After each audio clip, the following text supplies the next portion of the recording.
வணக்கம். இந்திய நேரப்படி காலை 8:30 மணி செய்திகள். முதலில் ஜெம் தலைப்புச் செய்திகளை காணலாம். +2 மாணவர்களுக்கு இன்று பொதுத் தேர்வு தொடக்கம். பங்குச்சந்தை முறைகேடு செபி முன்னாள் தலைவர் மாதவி புரி உட்பட 5 பேர் மீது வழக்கு பதிவு செய்ய உத்தரவு. நான் முதல்வன் திட்டம் 41,38,000 மாணவர்களுக்கு திறன் மேம்பாட்டு பயிற்சி. வளிமண்டல மேலடுக்கு சுழற்சி தென் தமிழகத்தில் கனமழைக்கு வாய்ப்பு. இனி விரிவான செய்திகளை காணலாம். இன்று நடக்கும் +2 அரசு பொதுத் தேர்வை மாநிலம் முழுவதும் 8.21 லட்சம் மாணவர்கள் எழுதுகின்றனர்.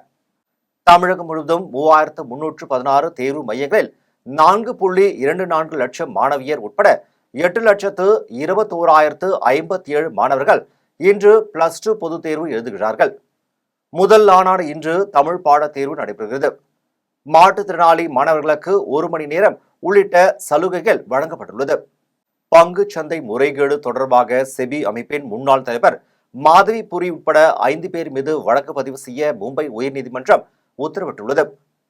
பங்கு சந்தை கண்காணிப்பு அமைப்பான செபியின் தலைவராக இருந்த மாதவி புரிவர் அவர் தன் பதவி காலத்தில் பல்வேறு முறைகேடுகளில் ஈடுபட்டதாக புகார் இருந்தது. இதனை அவர் மறுத்து வந்தார். இந்த நிலையில் இந்த விவகாரம் தொடர்பாக விசாரணை நடத்த வேண்டும் என மும்பையில் உள்ள சிறப்பு நீதிமன்றத்தில் வழக்கு தொடரப்பட்டது.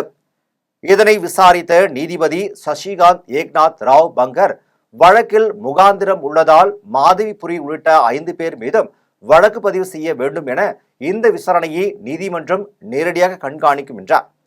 விசாரணை குறித்து 30 நாட்களுக்குள் இடைக்கால அறிக்கை தாக்கல் செய்ய வேண்டும் என உத்தரவிட்டார். இந்நிலையில் சிறப்பு நீதிமன்ற தீர்ப்புக்கு எதிராக மேல்முறையீடு செய்ய போவதாக செபி தெரிவித்துள்ளது.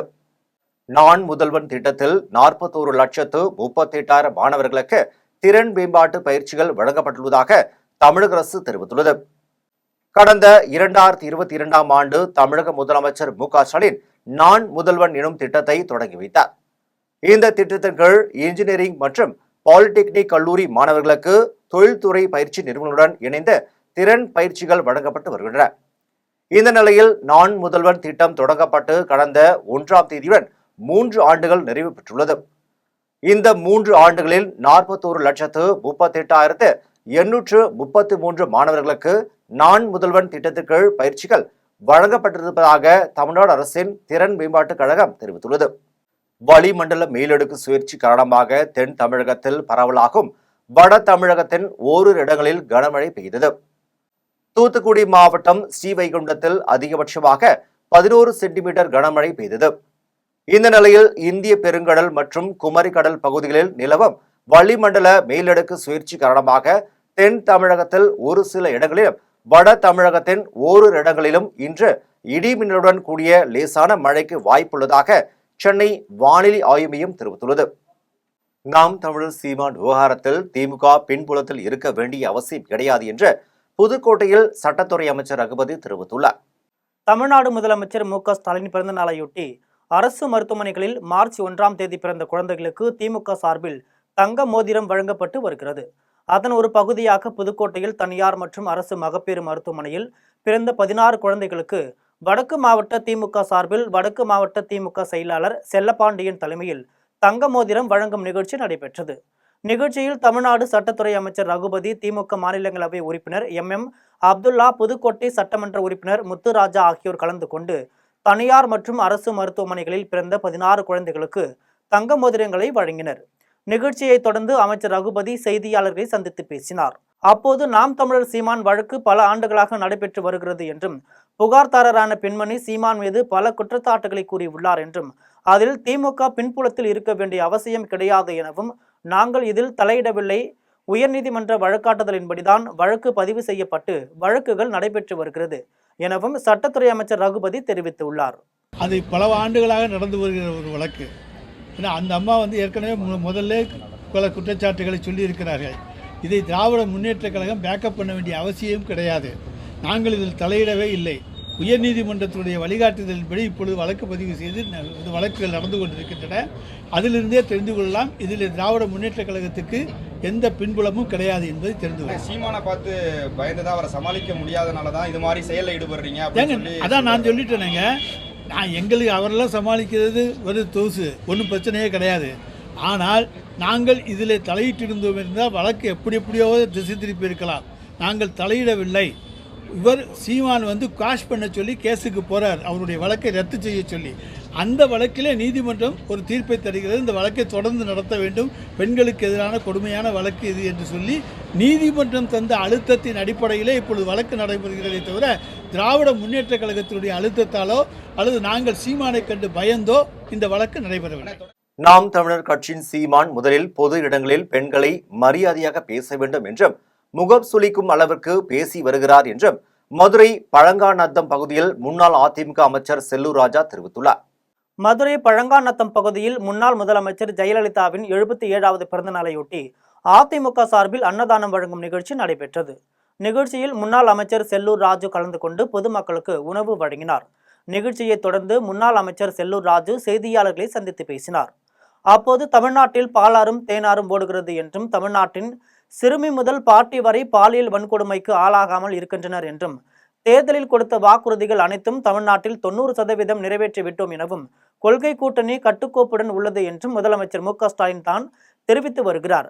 ஆனால் அவருடன் இருப்பவர்கள் கொள்கை கூட்டணி என யாரும் தெரிவிக்கவில்லை என்று தெரிவித்த அவர், நாம் தமிழர் சீமான் முதலில் பொது இடங்களில் பெண்களை மரியாதையாக பேச வேண்டும் என்றும் முகம் சுளிக்கும் அளவுக்கு பேசி வருகிறார் என்றும் முன்னாள் அமைச்சர் செல்லூர் ராஜு தெரிவித்துள்ளார்.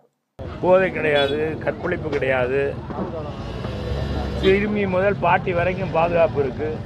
இந்த ஆட்சியில் எல்லா திட்டங்களும் அறிவித்த அவங்க 525 வாக்குறுதியிலும் 90% வாக்குறுதியை நிறைவேற்றிட்டாங்க. நீட்டு தேர்வை ரத்து பண்ண போகிறாங்க, எல்லாமே செஞ்சுட்டாங்க. அப்புறம் எதுக்கு இந்த முதலமைச்சர் கூட்டணி எங்கள் கொள்கை கூட்டணின்னு இவர் தான் கூவுறாரே ஒழிய அதில் இருக்கவங்க யாரும் கூவலையே. அப்போ அதிலிருந்து ஏதோ வீக்னஸ் இருக்குன்னு தெரியுது இல்லையா? பொதுமக்கள்லாம் கொதித்து போயிருக்காங்க தம்பி. இவர் என்னன்னா கூட்டணின்னு சொல்கிறார். ஏன் கூட்டணியை இல்லாமல் நீ சந்திச்சு பாரு. சரி, கூட்டணியை பற்றி இவர் ஏன் வாய் திறக்கிறாரு? நாங்கள் கூட்டணி இல்லாமலும் ஜெயிப்போம் அப்படின்ற சொல்லணும்னா சுயபலம் இருக்குவேன். சென்னை அடுத்த பூந்தமல்லியில் தனியாக வசித்து வரும் மூதாட்டியின் குடிசைக்கு தீ வைத்து மூதாட்டியை கொல்ல முயற்சித்த நபர்களை காவல்துறையினர் தேடி வருகின்றனர். சென்னை அடுத்த பூந்தமல்லி லட்சுமிபுரத்தை சேர்ந்த 92 வயதான மூதாட்டி சந்திரா என்பவர் அவருக்கு சொந்தமான இடத்தில் குடிசை அமைத்து தனியாக வசித்து வருகிறார். இந்த நிலையில் இரவு நேரத்தில் குடிசை வீட்டில் சந்திரா உறங்கிக் கொண்டிருந்த போது அடையாளம் தெரியாத 3 பேர் குடிசைக்கு தீ வைத்துவிட்டு தப்பித்து ஓடிவிட்டனர். குடிசை தீப்பற்றி எரிவதைக் கண்டு சந்திரா கூச்சலிட்டதும் அக்கம் பக்கத்தினர் ஓடி வந்து தண்ணீரை ஊற்றி தீயை அணைத்து சந்திராவை பத்திரமாக மீட்டனர். குடிசையை கொளுத்திவிட்டு ஓடிய மர்ம நபர்களை பார்த்ததாக சந்திராவின் வீட்டின் அருகில் உள்ளவர்கள் தெரிவித்ததை அடுத்து மூதாட்டி சந்திரா பூந்தமல்லி காவல் நிலையத்தில் புகார் அளித்தார். புகாரின் பேரில் மூதாட்டி சந்திராவின் வீட்டிற்கு தீ வைத்து மூதாட்டியை கொல்ல முயற்சித்தவர்கள் யார் என பூவிருந்தவள்ளி காவல்துறையினர் தீவிர விசாரணை மேற்கொண்டனர். காட்டுமன்னார் கோவிலில் தமிழக முதலமைச்சர் மு.க.ஸ்டாலினின் பிறந்தநாளையொட்டி சுற்றுலா வேன் கார் ஓட்டுநர்களுக்கு சீருடைகள் வழங்கும் நிகழ்ச்சி நடைபெற்றது. கடலூர் கிழக்கு மாவட்ட திமுக செயலாளரும் வேளாண்மை மற்றும் உழவர் நலத்துறை அமைச்சருமான எம்.ஆர்.கே. பன்னீர்செல்வம் ஆணைக்கு இணங்க கடலூர் கிழக்கு மாவட்ட திமுக பொருளாளர் எம்.ஆர்.கே. பி. கதிரவன் வழிகாட்டுதலின்படி கடலூர் மாவட்டம் காட்டுமன்னார் கோவிலில் தமிழக முதலமைச்சர் மு.க.ஸ்டாலின் பிறந்த நாளையொட்டி கார் வேன் ஓட்டுநர்களுக்கு சீருடைகள் வழங்கும் நிகழ்ச்சி நடைபெற்றது. நிகழ்ச்சிக்கு மேற்கு ஒன்றிய செயலாளர் முத்துசுவாமி தலைமை தாங்கினார். கிழக்கு ஒன்றிய செயலாளர் ஜெயபாண்டியன், ஒன்றிய அவைத்தலைவர் கருணாநிதி, நகர செயலாளரும் பேரூராட்சி மன்ற தலைவருமான கணேசமூர்த்தி ஆகியோர் முன்னிலை வகித்தனர். நிகழ்ச்சியில் கார் வேன் ஓட்டுநர்களுக்கு சீருடைகள் வழங்கப்பட்டது. இதில் நிர்வாகிகள் பூக்கடை செந்தில், சீனிவாசன், ஏவிஆர், பழனிராஜா, கண்ணன் மற்றும் முத்தமிழ், சுற்றுலா வேன் கார் உரிமையாளர்கள், திமுக நிர்வாகிகள் என பலர் கலந்து கொண்டனர். காஞ்சிபுரம் தெற்கு மாவட்டம் வாரணாசி ஊராட்சியில் நடைபெற்ற கிரிக்கெட் போட்டி மற்றும் கைப்பந்து விளையாட்டுப் போட்டிகளை காஞ்சிபுரம் நாடாளுமன்ற உறுப்பினர் கா. செல்வம், உத்தரமேரூர் சட்டமன்ற உறுப்பினர் கா. சுந்தர் ஆகியோர் துவக்கி வைத்தனர். தமிழக துணை முதலமைச்சரும் திமுக இளைஞரணி செயலாளருமான உதயநிதி ஸ்டாலின் ஆலோசனையில் பேரில் காஞ்சிபுரம் தெற்கு மாவட்டம் வாரணாசி ஊராட்சியில் முதலமைச்சர் மு.க.ஸ்டாலின் 72வது பிறந்த நாளையொட்டி கிரிக்கெட் போட்டி மற்றும் கைப்பந்து விளையாட்டுப் போட்டிகள் காஞ்சிபுரம் மாவட்டம் திமுக இளைஞர் அணி துணை அமைப்பாளர் சஞ்சய் காந்தி தலைமையில் நடைபெற்றது.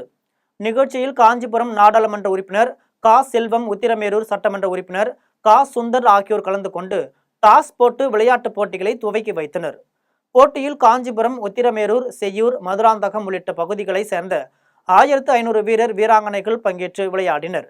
போட்டியில் கலந்து கொள்ளும் அனைவருக்கும் ஆறுதல் பரிசு என ரூபாய் 3 லட்சத்திற்கு மேல் பரிசு தொகையும் பரிசு கோப்பைகளும் சான்றிதழ்களும் வழங்கப்பட உள்ளதாக திமுக மாவட்ட இளைஞர் அணி துணை அமைப்பாளர் சஞ்சய் காந்தி, ஒன்றிய இளைஞர் அணி துணை அமைப்பாளர் SSK சத்யா ஆகியோர் தெரிவித்தனர். இதில் திமுக தெற்கு மாவட்ட செயலாளர் சுந்தர், வாலாஜாபாத் தெற்கு ஒன்றிய செயலாளர் சேகர், மாவட்ட இளைஞர் அணி அமைப்பாளர் யுவராஜ் உட்பட திமுக நிர்வாகிகள் பலர் கலந்து கொண்டனர். குடியாத்தத்தில் ரமலான் மாதத்தின் முதல் நோன்பை பெரியவர்கள், சிறியவர்கள் என ஆர்வத்துடன் கடைபிடித்தனர். புனித மாதமான ரமலான் நோன்பை இஸ்லாமியர்கள் கடைபிடித்து வருகின்றனர். அந்த வகையில் குடியாத்தம் நகரின் உள்ள 30க்கும் மேற்பட்ட பள்ளி வாசல்களில் இஸ்லாமியர்களான பெரியவர்கள் முதல் சிறியவர்கள் வரையிலான ரமலான் நோன்பை ஆர்வமுடன் கடைபிடித்தனர். இதில் அனைவரும் கஞ்சி குடித்து நோம்பினை திறந்து வைத்தனர். அதன் பின்னர் சிறப்பு தொழுகையுடன் துவா நடைபெற்றது. ஈரோடு மாநகராட்சி ஆணையராக இருந்த ஸ்ரீகாந்த் மயிலாடுதுறை மாவட்டத்தின் 4வது ஆட்சியராக பொறுப்பேற்றுக் கொண்டதை அடுத்து மாவட்ட ஆட்சியர் அலுவலகத்திற்கு வந்த ஸ்ரீகாந்திற்கு மாவட்ட வருவாய் அலுவலர் உமா மகேஸ்வரி பூங்கொத்து அளித்து வரவேற்றார். மயிலாடுதுறையில் குழந்தைகள் பாதுகாப்பு மற்றும் பராமரிப்பு குறித்து ஒருநாள் திறன் வளர்ப்பு பயிற்சி முகாம் சில நாட்களுக்கு முன்பு நடைபெற்றது. இதில் மாவட்ட ஆட்சியர் மகாபாரதி பங்கேற்று பேசும்போது போக்சோ தொடர்பான வழக்கில் 3½ வயது சிறுமி தவறு செய்ததாக பேசியது சர்ச்சையை ஏற்படுத்தியது. இதனைத் தொடர்ந்து மாவட்ட ஆட்சியர் மகாபாரதி பணிமாற்றம் செய்யப்பட்டு அவருக்கு பதிலாக ஈரோடு மாநகராட்சி ஆணையராக இருந்த ஸ்ரீகாந்த் என்பவர் மயிலாடுதுறை மாவட்டத்தின் 4வது மாவட்ட ஆட்சியராக பொறுப்பேற்றுக் கொண்டார். இந்த நிலையில் மாவட்ட ஆட்சியர் அலுவலகத்திற்கு வந்த ஸ்ரீகாந்திற்கு மாவட்ட வருவாய் அலுவலர் உமா மகேஸ்வரி, நேர்முக உதவியாளர் முத்துவடிவேல், மாவட்ட வழங்கல் அலுவலர் அர்ச்சனா மற்றும் அதிகாரிகள் பூங்குத்து கொடுத்து வரவேற்றனர். ஆத்தூரில் தனியார் பள்ளி சார்பில் நடைபெற்ற உலக அமைதிக்காக மினி மாரத்தான் ஓட்டத்தில் வெற்றி பெற்றவர்களுக்கு முதல் பரிசாக ரூபாய் 5000 வழங்கப்பட்டது. சேலம் மாவட்டம் ஆத்தூரில் தனியார் பள்ளி சார்பில் உலக அமைதிக்கான மினி மாரத்தான் ஓட்டம் நடைபெற்றது. ஆண்கள், பெண்கள் என இரு பிரிவுகளாக நடைபெற்ற மினி மாரத்தான் ஓட்டத்தில் 200க்கும் மேற்பட்டோர் பங்கேற்றனர். போட்டியை ஆத்தூர் சட்டமன்ற உறுப்பினர் ஜெய்சங்கரன் கொடியசைத்து தொடங்கி வைத்தார். மினி மாரத்தான் ஓட்டத்தில் பங்கேற்று வெற்றி பெற்றவர்களுக்கு அதிமுக புறநகர் மாவட்ட செயலாளர் இளங்கோவன், பாரதியார் கல்வி நிறுவனத்தின் தலைவர் ராமசாமி ஆகியோர் கலந்து கொண்டு முதல் பரிசாக ரூபாய் 5000ம், 2வது பரிசு மற்றும் 3ஆம் பரிசாக ரூபாய் 3000த்துடன் சான்றிதழ்கள் வழங்கினர். உத்திரமேரூர் அருகே பான் மசாலா, குட்கா உள்ளிட்ட போதைப் பொருட்களை விற்பனை செய்த மளிகை கடை உரிமையாளரை காவல்துறையினர் கைது செய்தனர். காஞ்சிபுரம் மாவட்டம் உத்திரமேரூர் காவல் நிலைய எல்லைக்கு உட்பட்ட கட்டியாம்பந்தல் மளிகை கடையில் தமிழக அரசால் தடை செய்யப்பட்ட குட்கா பொருட்கள் விற்பனை செய்யப்படுவதாக உத்திரமேரூர் காவல் நிலையத்திற்கு ரகசிய தகவல் கிடைத்தது. தகவலின் பேரில் சம்பவ இடத்திற்கு சென்ற உத்திரமேரூர் உதவி ஆய்வாளர் மாரி செல்வம் தலைமையிலான காவல்துறையினர் மோகன்தாஸ் என்பவருக்கு சொந்தமான மளிகை கடையில் ஆய்வு செய்தனர். அப்போது தமிழக அரசால் தடை செய்யப்பட்ட குட்கா உள்ளிட்ட புகையிலை பொருட்களை மறைத்து வைத்து விற்பனை செய்தது தெரிய வந்தது. இதனையடுத்து பான் மசாலா, குட்கா உள்ளிட்ட போதைப் பொருட்களை காவல்துறையினர் பறிமுதல் செய்து கடையின் உரிமையாளர் மோகன்தாஸை கைது செய்து விசாரணை மேற்கொண்டனர். உத்திரமேரூர் அருகே விவசாய கிணற்றில் மீட்டெடுக்கப்பட்ட ஆண் சடலம் குறித்து காவல்துறையினர் விசாரணை மேற்கொண்டனர். காஞ்சிபுரம் மாவட்டம் உத்திரமேரூர் அடுத்த பருத்தி கொள்ளை பகுதியை சேர்ந்த ஆனந்தன் என்பவர் தனியார் கம்பெனியில் இரவு காவலாளியாக பணிபுரிந்து வந்த நிலையில் கடந்த 2 தினங்களாக வீட்டிற்கு வராததால் உறவினர்கள் பல்வேறு இடங்களில் தேடியும் ஆனந்தன் கிடைக்கவில்லை. இதனால் பதற்றமடைந்த உறவினர்கள் உத்திரமேரூர் காவல் நிலையத்தில் புகார் அளித்தனர். புகாரின் பேரில் காவல்துறையினர் தேடி வந்த நிலையில் தலவாரம்பூண்டி விவசாய கிணற்றில் இறந்த நிலையில் ஆண் சடலம் மிதப்பதாக அப்பகுதி மக்கள் உத்திரமேரூர் காவல் நிலையத்திற்கு தகவல் அளித்தனர். தகவலின் பேரில் உதவி ஆய்வாளர் மாரி செல்வம் தலைமையிலான காவல்துறையினர் மற்றும் தீயணைப்பு நிலைய வீரர்கள் சம்பவ இடத்திற்கு சென்று கிணற்றில் மிதந்த சடலத்தை மீட்டபோது உறவினர்கள் இரவு காவலாளி ஆனந்தன் என தெரிவித்தனர். இதனையடுத்து உடலை கைப்பற்றிய காவல்துறையினர் பிரேத பரிசோதனைக்காக செங்கல்பட்டு மருத்துவக் கல்லூரி மருத்துவமனைக்கு அனுப்பி வைத்து வழக்கு பதிவு செய்து விசாரணை மேற்கொண்டனர். தலைவாசல் அருகே மது போதையில் தகராறில் ஈடுபட்ட இளைஞர்களை பொதுமக்கள் அடித்து விரட்டிய சம்பவம் சமூக வலைதளங்களில் வைரலாகி வருகிறது. சேலம் மாவட்டம் தலைவாசல் அருகே வரகூர் பகுதியில் மது போதையில் இருந்த இளைஞர்கள் ஒருவரை ஒருவர் தாக்கிக் கொண்டனர். அப்போது பொதுமக்கள் அவர்களுக்கு அறிவுறுத்தி அனுப்பி வைத்த நிலையில் மீண்டும் அதே பகுதியில் போதை இளைஞர்கள் தகராறில் ஈடுபட்டனர். அதனை கண்டு அதிர்ச்சியடைந்த அப்பகுதி மக்கள் மது போதையில் இருந்த இளைஞர்களை அங்கிருந்து அடித்து விரட்டினர். இது குறித்த வீடியோ தற்போது சமூக வலைதளங்களில் வைரலாகி வருகிறது. வெளியூர்ல இருந்து என்ன வேலை உங்களுக்கு? இங்க வெளியூர்ல இருந்து என்ன வேலை உங்களுக்கு? ஊருக்குள்ள என்ன வேலை? நேத்தா சண்டை பிடிச்சீங்களா? இன்னைக்கு கேட்க வரீங்க? ஏதோ போறேன். நீங்க வெளியூர்ல இருந்து வரீங்க தம்பி, அவன் மூஞ்சி காட்டுங்க. அவனை கூப்பிடுங்க. யாரு தம்பி? உங்க ஊருக்காரங்களே பேசிக்கலாம். இல்ல மூஞ்சி காட்டு. சொந்தக்காரங்களுக்குள்ள அடிச்சுக்கிட்டு போங்க. இல்ல வெளியூர்ல இருந்து இல்ல சண்டை பிடிக்காம போனோம்னா என்ன பேசிட்டு இருக்க? சென்னையில் ரயில் பயணிகளிடம் நூதன முறையில் செல்போன்களை பறித்து சென்ற 2 நபரை ரயில்வே காவல்துறையினர் கைது செய்தனர். சென்னை வியாசர்பாடி ரயில் நிலையத்திற்கும் பேசின் பிரிட்ஜ் ரயில் நிலையத்திற்கும் இடையில் ரயில் பயணிகளிடமிருந்து கொம்பு மூலம் செல்போனை சிலர் தட்டி பறித்துள்ளனர். இதனால் பாதிக்கப்பட்ட ரயில் பயணிகள் பெரம்பூர் ரயில்வே காவல் நிலையத்தில் புகார் அளித்தனர். புகாரின் பேரில் ரயில்வே காவல்துறையினர் வழக்கு பதிவு செய்து விசாரணை நடத்தினர். மேலும் அப்பகுதியில் உள்ள சிசிடிவி கேமரா பதிவுகளை ஆய்வு செய்த போது கன்னிகாபுரம் திருவிக நகரை சேர்ந்த பிரவீன், கன்னிகாபுரம் முத்துநகர் பகுதியை சேர்ந்த சுகுனேஷ் ஆகிய 2 பேரும் ரயில் பயணிகளிடம் செல்போனை கொம்பால் தட்டி பறித்தது தெரிய வந்தது. இதனையடுத்து இருவரையும் கைது செய்த ரயில்வே காவல்துறையினர் அவர்களிடமிருந்து ரூபாய் 30,000 மதிப்பிலான செல்போன்களை பறிமுதல் செய்தனர். அதன் பின்னர் இருவரையும் நீதிமன்றத்தில் ஆஜர்படுத்தி சிறையில் அடைத்தனர். புதுக்கோட்டை மாவட்டம் உசிலம்பட்டி கிராமத்தில் வடமாடு மஞ்சு விரட்டு போட்டி நடைபெற்றது. புதுக்கோட்டை மாவட்டம் புதுப்பட்டி அடுத்த உசிலம்பட்டியில் மறைந்த தொழிலதிபர் ஐயாக்கண்ணுவின் 77வது பிறந்தநாளை முன்னிட்டு வடமாடு மஞ்சு விரட்டு போட்டி நடைபெற்றது. போட்டியில் பல்வேறு மாவட்டங்களை சேர்ந்த 12 காளைகளும் 120 மாடுபிடி வீரர்களும் கலந்து கொண்டனர். வெற்றி பெற்ற மாட்டின் உரிமையாளர்களுக்கும் மாடுபிடி வீரர்களுக்கும் ரொக்க பரிசுகள் மற்றும் சேர், அண்டா, தென்னம்கன்று உள்ளிட்டவைகள் பரிசுகளாக வழங்கப்பட்டது. இதில் புதுக்கோட்டை வருவாய் கோட்டாட்சியர் ஐஸ்வர்யா, திருமயம் வட்டாட்சியர் ராமசாமி, காவல்துறை அதிகாரிகள் உட்பட பலர் கலந்து கொண்டனர். வாணியம்பாடி ரயில்வே தண்டவாளம் அருகில் கேற்பாரற்று கிடந்த கஞ்சா பையை காவல்துறையினர் பறிமுதல் செய்த விசாரணை மேற்கொண்டனர். திருப்பத்தூர் மாவட்டம் வாணியம்பாடி பகுதிகளில் காவல்துறையினர் ரோந்து பணியில் ஈடுபட்டிருந்த போது ரயில்வே தண்டவாளம் அருகில் கேட்பாரற்று கிடந்த பையை கண்டெடுத்தனர். அதன் பின்னர் அதனை சோதனை செய்த போது அதில் 12 கிலோ கஞ்சா இருப்பது கண்டறியப்பட்டது. இது தொடர்பாக காவல்துறையினர் வழக்கு பதிவு செய்து கஞ்சாவுடன் பையை விட்டு சென்ற நபர் யார், எதற்காக கஞ்சா பையை வீசி சென்றுள்ளனர் என்ற கோணத்தில் விசாரணை மேற்கொண்டு வருகின்றனர். வாணியம்பாடி அருகே மருத்துவர் காலனியில் ஸ்ரீ அங்காளம்மன் கோவில் 3ஆம் ஆண்டு திருவிழா வெகு விமரிசையாக நடைபெற்றது. திருப்பத்தூர் மாவட்டம் வாணியம்பாடி மருத்துவர் காலனி பகுதியில் அமைந்துள்ள அருள்மிகு ஸ்ரீ அங்காளம்மன் ஆலய திருவிழா பச்சையம்மாள் தலைமையில் நடைபெற்றது. விழாவில் அம்மனுக்கு சிறப்பு அலங்காரமும் விசேஷ பூஜைகளும் நடைபெற்றது. இதில் ஏராளமான பக்தர்கள் கலந்து கொண்டு நேர்த்திக்கடன் செலுத்தி அம்மனை தரிசித்து அருள் பெற்று சென்றனர். காரைக்கால் ஸ்ரீ நித்தீஸ்வர சுவாமி ஆலயத்தில் ஸ்ரீ வாராகி அம்மனின் புதிய சிலை பிரதிஷ்டை செய்த வழிபாடு நடத்தப்பட்டது. புதுச்சேரி மாநிலம் காரைக்காலில் அமைந்துள்ள அருள்மிகு ஸ்ரீ நித்தீஸ்வரர் சுவாமி ஆலயத்தில் பஞ்சமி தின வழிபாட்டிற்கு புதிதாக ஸ்ரீ வாராகி அம்மன் சிலை பிரதிஷ்டை செய்து தீப ஆராதனை வழிபாடு நடத்தப்பட்டது. இதில் ஏராளமான பக்தர்கள் கலந்து கொண்டு ஸ்ரீவாராகி அம்மனை வழிபட்டனர். மதுரை கூடலழகர் பெருமாள் கோவில் மாசி மகம் தெப்ப திருவிழா கொடியேற்றத்துடன் கோலாகலமாக தொடங்கியது. மதுரையில் 108 வைணவ திருத்தலங்களில் ஒன்றானதும் திருமங்கையாழ்வாரால் பாடல் பெற்ற தனி பெருமை கொண்ட திருக்கோவிலுமாகவும் விளங்குகின்ற மதுரை கூடலழகர் திருக்கோவிலின் மாசிமக தெப்ப திருவிழா கொடியேற்றத்துடன் துவங்கியது. விழாவையொட்டி சிறப்பு அலங்காரத்தில் எழுந்தருளிய கூடழகர் பெருமாள் மற்றும் மரகதவள்ளி தாயாருக்கு தீப ஆராதனை நடத்தப்பட்டு பக்தர்களுக்கு பிரசாதம் வழங்கப்பட்டது. விழாவில் தினந்தோறும் பெருமாள் தாயாருடன் சிம்மம், அண்ணன் உள்ளிட்ட பல்வேறு வாகனங்களில் எழுந்தருளி பக்தர்களுக்கு அருள் பாலித்தார். 108 திவசேதங்களே இது 47வது திவதேசமாக கொண்டாடப்படுகிறது. தாயார் மதுரவள்ளி தாயார் தனி சன்னதியிலே, ஆண்டாள் தனி சன்னதியாகவும் இங்கே எழுந்தருளிக்கிறார்கள். இங்கே மாசி மகத்துக்கு தெப்போற்சவமாக 13 நாள் உற்சவமாக நடைபெறுகிறது. முதல் நாள் கொடியேற்ற உற்சவம் நடைபெற்று கொடியேற்றப்பட்டிருக்கிறது.